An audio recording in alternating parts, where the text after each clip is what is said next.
This is Greg Little, co-author of the Freedom to Change books. One of the most important questions we're being asked is how to implement the Freedom to Change materials with clients participating in various other programs. The Freedom to Change materials currently consist of the primary book and 3 workbooks, each of which was designed to be used for at least 30 days. There are also some helpful videos found on our YouTube channel. In this video, we'll briefly discuss how to conduct the program individually or in group formats. The intended participants include people who want to better understand themselves and individuals who want to make or are making changes in their lives. The Freedom to Change materials are used with sports teams, criminal justice agencies, mental health agencies, churches, and in private practice.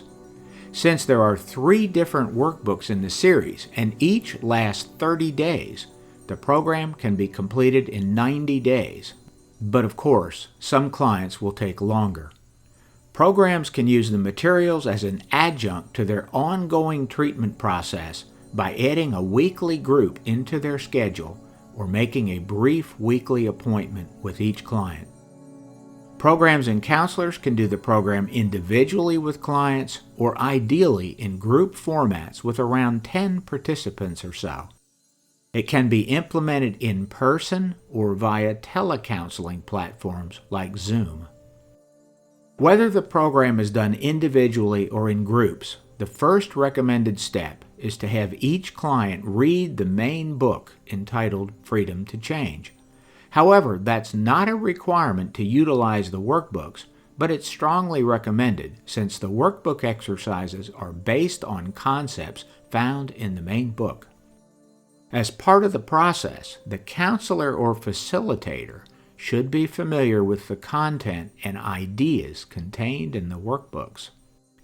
If you are doing one-on-one sessions with individual clients, what we recommend is that you meet at a regular time once a week with the client. Set your appointment time in the same way you would for any other treatment session, but be sure that the client understands that they are supposed to read and respond to a workbook exercise every day. In your weekly session, the participant should share their responses to the 7 workbook exercises they completed during the prior week. The client can be asked a few questions about their answers and also discuss what they wrote in their journal entries. There is no judgment made about the client's work. What matters is that the client read the material and also made some sort of response to the exercises. If a client does not complete all the exercises, they should be asked to complete the unfinished exercises by the next meeting. The counselor has to use judgment about whether or not to allow the client to complete the unfinished exercises before they work on the next 7. We also recommend asking the client what they would like to do.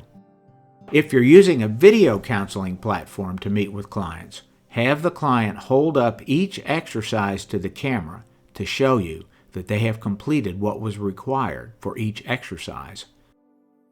For individual participants meeting one-on-one with a counselor or facilitator, the program would end after 90 days or after 12 or 13 weekly sessions. In actual practice, participants will miss some sessions and will also occasionally fail to do an exercise each day. Thus, the facilitators and counselors have to be somewhat flexible. We strongly believe that the most effective way to conduct the program is in groups with around 10 participants. The groups would be open-ended, meaning that new participants can enter an ongoing group at any time. You would establish a regular group meeting day and time with the group designed to meet for 60 to 90 minutes once a week. Ideally, the process would begin by having 3 to 5 clients given the main book and the first workbook prior to their very first group meeting. Clients would be instructed to read the main book on their own, but be told to complete the first 7 exercises in the workbook, which they would share in their first group meeting. In the first group meeting, each client would give their preferred name as an introduction. The client or facilitator would then select someone to start and ask that person to share their responses to all 7 exercises. Questions would be held to a minimum, and no judgment is made on the responses. Each of the group members then shares their responses to the 7 exercises, one by one. At the end of the meeting, the participants are instructed to complete the next week's exercises. Ideally, a new member or two would be added before the next group meeting, and adding new members can be done until the size of the group reaches 10 members or so. Then, as participants complete the program or leave for any reason, new members can be added to keep the group full. There are 2 important elements in managing the group. First, it's important to keep the discussion focused on the responses to the exercises and to avoid irrelevant discussions. In a 90-minute group with 10 participants, each client has 9 minutes to share their responses to 7 exercises.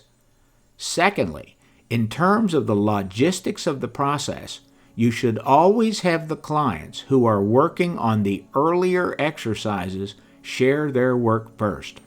That means that new group members always go first.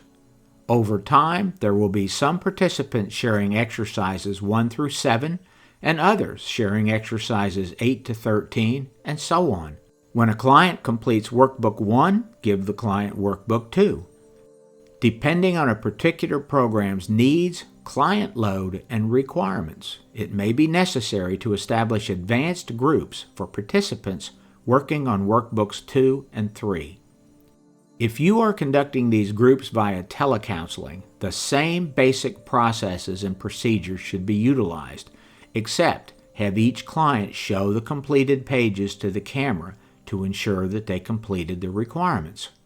In general, the processes required to conduct Freedom to Change are similar to the methods in operating an MRT group. One very big difference is that counselors and facilitators should refrain from making judgments on the client's work. If you have any specific questions, please email us at the address below.